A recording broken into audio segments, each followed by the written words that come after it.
Yes!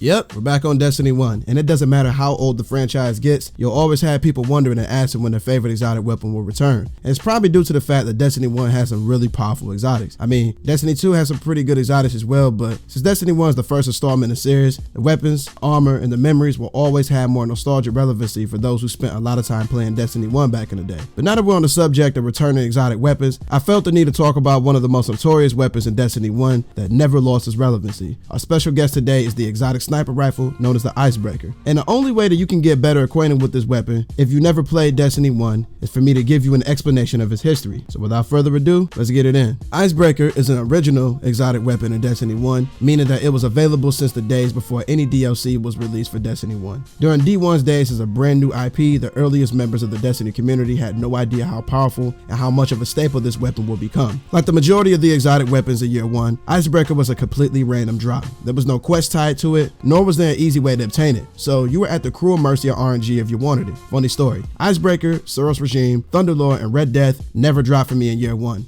I had to wait until Xur sold all of these weapons in order to obtain them for myself. I guess you could say that my RNG was pretty good if it was only 4 exotic weapons that never dropped for me during the era where RNG was the only thing that stood between you and your loot drops. If I recall correctly, it was during the Dark Below era where Xur sold Icebreaker, so I bought it with haste. And then 2 weeks later, he sold it again. So I took advantage and bought 2 more Icebreakers so that I could have one on each character. Back then, there was no exotic kiosks or collections menu, so this was the best route to take. Man, Destiny has come a long way. Anyways, let's take a look at Icebreaker's intrinsic perk known as No Backpack. Icebreaker was special because you couldn't manually reload it or load ammo to it by picking on special ammo, meaning that Icebreaker didn't have any ammo reserves at all. That's because it literally reloaded ammo out of thin air over time into a 6-round magazine. So when you fire a round, a new one would regenerate in its place, and aside from having to wait for the round to return, there was pretty much no downside to this perk. No Backpack was further complemented by the Icebreaker's Mulligan perk, which granted a chance of returning a round back to the magazine if that particular shot was missed. Now, we've only talked about 2 out of the 3 perks for this weapon, and you're probably over there like, yo, this weapon was probably broken.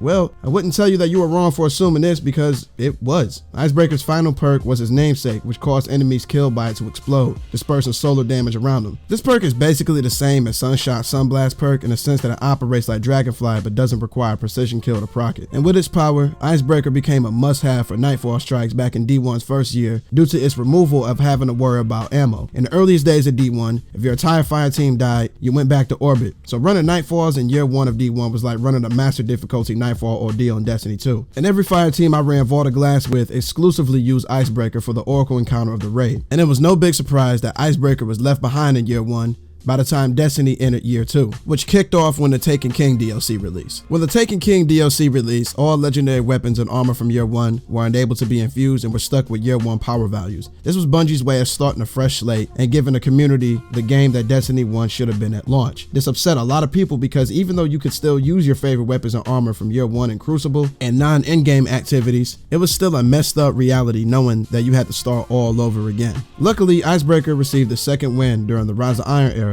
during the Dawning event. By completing a bounty from Commander Zavala requiring you to complete a Nightfall strike, you will be granted a chance for the Icebreaker to drop. Strikes and Nightfall strikes were pretty rewarding back in Destiny 1 on account of strike exclusive loot and strike scoring being available in regular strikes and not exclusive to Nightfalls. But when the Destiny community caught wind of how to obtain the year 3 Icebreaker, it seemed like everybody in the world was going out of their way to run Nightfalls to get the Icebreaker for themselves. When Icebreaker returned, it quickly reobtained its seat as a weapon viable in both PvP and PvE. Sometime in year 3, the special ammo economy was changed in PvP to try and further incentivize primary ammo usage due to how dominant special weapons were in Destiny 1's PvP. This means that you wouldn't receive special ammo if you died and respawned, and it could only be obtained if picked up from a special ammo cache. This very moment marked the beginning of the Icebreaker meta because, as stated previously, Icebreaker regenerated ammo by itself, and due to the fact that it couldn't receive special ammo on account of having no ammo reserves, the change to the PvP special ammo economy had zero effect on Icebreaker. Icebreaker reigned supreme in PvP alongside sidearms, which were the only special weapons in the game that will always have ammo. So it didn't matter if you were alive or dead, you would always spawn with special ammo. Oh yeah, and for those of you who never played D1, I forgot to mention that sidearms were special weapons back then, but it definitely makes a lot more sense for them to be primary weapons the way that they're classified in Destiny 2. If you're watching this video and you are around to experience this, correct me if I'm wrong, but I believe that there was a point in time where Icebreaker would receive a nerf that either slowed down its ammo regeneration or caused it to spawn with 0 ammo, meaning that all 6 rounds had to be regenerated. Again, I'm pretty pretty sure that one of these nerfs occurred, but I can't fully recall if both of them did. But yeah, this continued for the rest of Destiny 2. Icebreaker, sidearms, and sticker grenades, which killed in one hit in Destiny 1, collectively contributed to why I stopped playing Destiny 1's Trials of Osiris. So now we get to the point of the video that you came here for. So let me commend you for staying this long. If you would have asked me if I would want Icebreaker to return, my answer would be a big fat no. Icebreaker was for the most part able to get away with being broken the way that it was because most if not all the weapons, armor, and abilities